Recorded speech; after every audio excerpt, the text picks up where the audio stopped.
हमने तो छोटा भाई कहा था किसी को, लेकिन भगवान कृष्ण ने जब कहा, युद्ध चल रहा था महाभारत का, ये प्रकरण पूरे विश्व के सनातनियों को याद है। भाई राम मंदिर का भी विरोध करने लगे, छपरा से आवाज आई, राम मंदिर का विरोध किए कि वहां हॉस्पिटल बनना चाहिए।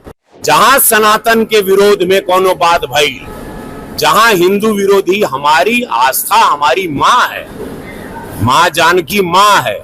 आप माँ राम मंदिर के लिए आप कह रहे हैं, वो आवाज अब मंदिर बन गई बा तो कहताड़न कि वहां हॉस्पिटल बनता। इन लोगों की जमानत आप जब्त कर देना। जो भी सनातन विरोधी बात कर रहा है, जो भी माँ बहन की सुरक्षा के साथ खिलवाड़ कर रहा है, हमारे सनातन हमारे इतिहास को, जड़ों को उखाड़ के फेंकना चाहता है, उन लोगों को आप लोग पनपने ना दे। आप सुन लाई बात, इससे पता चलता है मानसिकता क्या है। इससे पता चलता है कि इन लोगों के लिए खाली वो समुदाय एक वोट बैंक की राजनीति है, और वो समुदाय अब जाग जाना चाहिए। वो समुदाय नीतीश जी के साथ रहा है, मोदी जी के भी साथ रहा है। मुस्लिम समुदाय की महिलाओं ने मोदी जी को वोट दिया है, तब ना इतनी सीट मिलती है, तब ना तीसरी बार प्रधानमंत्री बना। वो समुदाय अब जाग जाइए। बहुत बड़ा वेकअप कॉल है मुस्लिम समुदाय के लिए कि देख लीजिए, आप लोग सिर्फ वोट के लिए इस्तेमाल होते रहे। कांग्रेस के जमाने से, आजादी के बाद से इस समुदाय को सिर्फ इस्तेमाल किया गया है, और अनाज से लेके मकान से लेके सब कुछ प्रधानमंत्री जी और इस सरकार में सुरक्षा व्यवस्था इस समुदाय को पूरा सुरक्षित रखा गया है। लेकिन वोट बैंक, वोट की राजनीति में ये समुदाय बिखर गया। हमेशा हिंदू मुसलमान विरोधियों ने करवाया, भाजपा ने कभी नहीं करवाया। कल आप जा रहे हैं छपरा चुनाव प्रचार में, वहां से आपके छोटे भाई चुनावी मैदान में खेसारी लाल यादव। देखिए, भगवान कृष्ण ने, हमने तो छोटा भाई कहा था किसी को, लेकिन भगवान कृष्ण ने जब कहा, युद्ध चल रहा था महाभारत का, ये प्रकरण पूरे विश्व के सनातनियों को याद है, और पूरा बिहारो सुन ले। जब युद्ध चला तो अर्जुन कहा कि ये भगवान, सामने भाई है, चाचा है, परदादा है, काका बा, छोट भाई बा, वो पटीदार है, क्या करे। तो भगवान कृष्ण क्या कहे,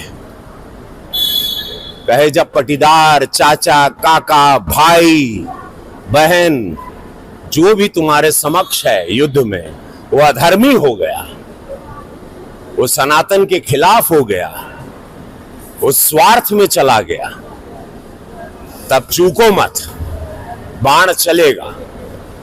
जैसे ही विरोधियों की आवाज जो हुई आज निकल गई कि भाई राम मंदिर का भी विरोध करने लगे, छपरा से आवाज आई, राम मंदिर का विरोध किए कि वहां हॉस्पिटल बनना चाहिए। तो वही विरोधी आज बिहार सुन ला हो, समस्त बिहार से कहते कि मां सीता के मंदिर का भी विरोध हो रहा है।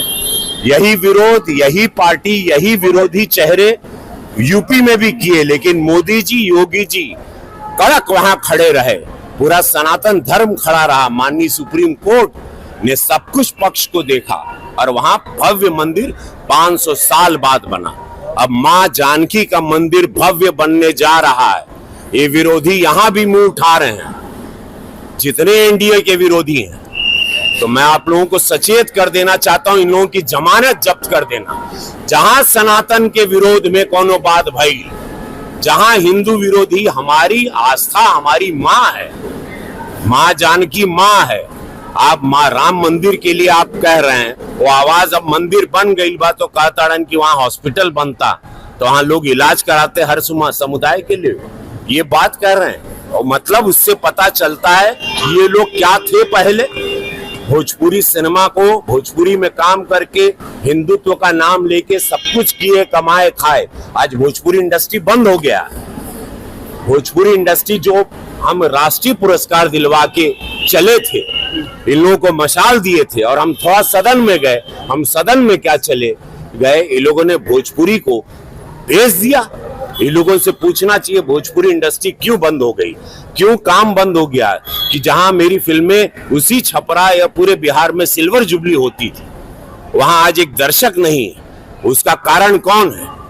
किसने भोजपुरी को बदनाम किया, किसने भोजपुरी की ये हालत की, किसी ने जो किया, तो आज वो लोग जवाब दें कि वो इंडस्ट्री पे ताला लगा के आप कोई और कुछ उम्मीदें देंगे। ये छूट पर, जहां पर एक जंगल राज था उस दल के साथ, जहां सनातनी विरोधी आवाजें निकलने लगी, राम मंदिर के खिलाफ आप लोग आवाज निकाल रहे हैं, मां जानकी के मंदिर जो बनने जा रहा है उसके विरोध में आप लोगों की आवाजें निकल रही। इससे ये पता चलता है आपकी विचारधारा क्या है, और जनता जान रही है। इन लोगों की जमानत आप जब्त कर देना। जो भी सनातन विरोधी बात कर रहा है, जो भी मां बहन की सुरक्षा के साथ खिलवाड़ कर रहा है, हमारे सनातन, हमारे इतिहास को, जड़ों को उखाड़ के फेंकना चाहता है, उन लोगों को आप लोग पनपने ना दें।